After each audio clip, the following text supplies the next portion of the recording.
You see the smiles, you hear the music, you feel the magic. This is the product Disney sells you, the illusion of a perfect, safe world. But at Disney, every illusion is a tool, and safety is the most carefully engineered illusion of them all. The friendly cast member sweeping the street isn't just there to clean, they are a sensor. The cheerful greeter at the gate isn't just saying hello, they are a behavioral analyst. This visible layer of friendliness isn't just for show. It's the first and most effective layer of security. It disarms you. It makes you lower your guard. It establishes a baseline of order so that any deviation, any anger, any threat stands out like a scream in a library. Disney's security doesn't start with a uniform. It starts with a smile. And that smile is the outer wall of the fortress. But the wall is just the beginning. To understand the secrecy, you have to look it directly in the eyes. Look up, on that lamppost, blending into the faux Victorian architecture. A camera, another one on the storefront, another tracking your movement down the street. Disney's surveillance network isn't just extensive, it's omnipresent. It's designed to make you feel safe, but its real purpose is control. This is a digital panopticon, where the possibility of being observed at any moment modifies behavior. And it's not just cameras. Since 2016, Disney has quietly tested facial recognition at park entrances. Your Magic Band isn't just a wristband. It's a tracker that logs purchases, movements, even hotel room access. Combined, this creates a behavioral data set that most police departments could only dream of. Fox 35 Orlando reported on guests arrested after security scanners picked up firearms before bags were even opened. Guests banned not just for weapons, but for pepper spray, knives, even glass containers. Disney trespasses an estimated 70 people a day, quietly, without guests ever realizing. But cameras and scanners are only the eyes. To act, Disney needs hands.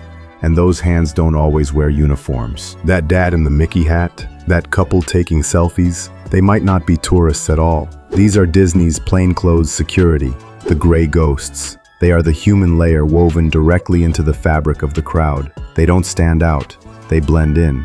Their job is to listen, to observe, to feel the crowd in ways cameras can't. Former officers, ex-Secret Service, and veterans of municipal policing are deployed to patrol quietly. Guests rarely notice them until they're being escorted out. Stories circulate of shoplifters detained outside, of drunks intercepted mid-park, of fights broken up before they even began. Here's the difference. Municipal police answer to the public.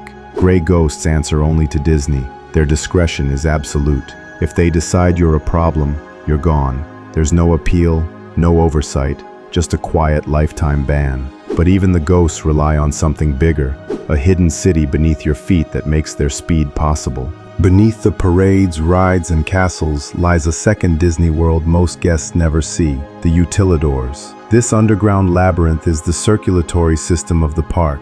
It's how Mickey can appear in Tomorrowland one minute and Frontierland the next. It's how trash disappears instantly, deliveries move unseen, and security crosses the park faster than the guests above. Behind unmarked doors, command centers coordinate everything. Every live feed, every ride sensor, every radio call converges underground. Here, Disney runs the park like an air traffic control tower. Logistics above all, the fantasy maintained without interruption. This is what transforms Disney World from a park into a fortress. It gives guards speed, cover, and coordination that no public police force could replicate. And when something happens topside, the unseen city enables Disney's doctrine of escalation, a response so polished, it feels less like policing and more like choreography. When a guest causes trouble, Disney doesn't improvise. It follows a script. Step 1, the cast member resolution. A free ice cream, a fast pass, an apology. At Disney, even apologies are tactical. If that fails, the gray ghosts converge. A quiet word, a discreet escort. The problem removed without ever becoming a spectacle. The illusion must hold. Only as a last resort do you see the uniformed guards, canine units, or the Orange County Sheriff's deputies stationed on property. By the time they appear, the outcome is decided. The fight is already over. The doctrine has one goal: remove threats without breaking the magic. And it works. Guests leave with memories of parades, not police reports, but escalation is reactive. Disney's real weapon is its ability to see trouble coming before it even happens. Disney's greatest strength isn't in its guards or cameras, it's in its data. This is the intelligence engine. Ticket sales, hotel bookings, ride wait times, even flagged social media chatter feed into predictions.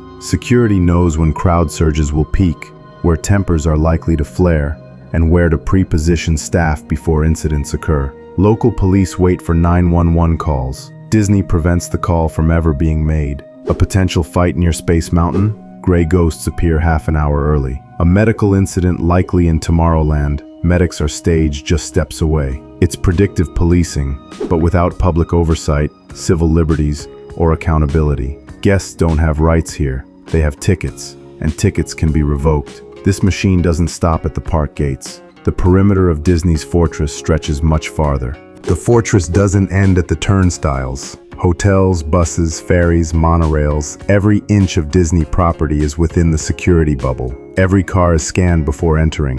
Hotel lobbies are watched like casinos. Transportation hubs are layered with plainclothes officers and uniformed guards. Even the ferries on the Seven Seas Lagoon operate under security doctrine. There are even law enforcement offices hidden in plain sight on Main Street, USA. But here's the catch.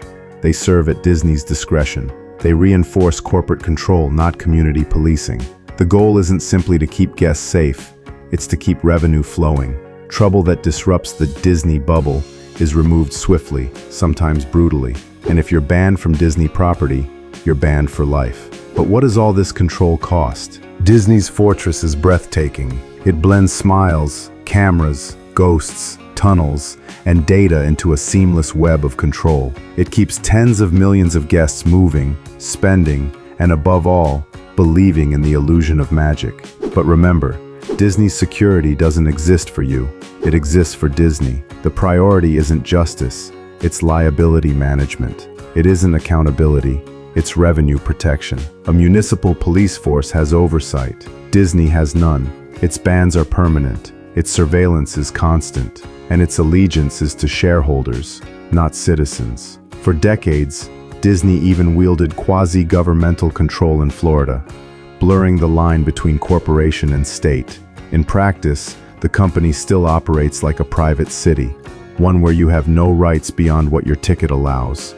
So when you step into Disney World, you're not just in the happiest place on earth. You're stepping into one of the most heavily surveilled, tightly controlled environments in America. And the magic trick? You'll never even notice.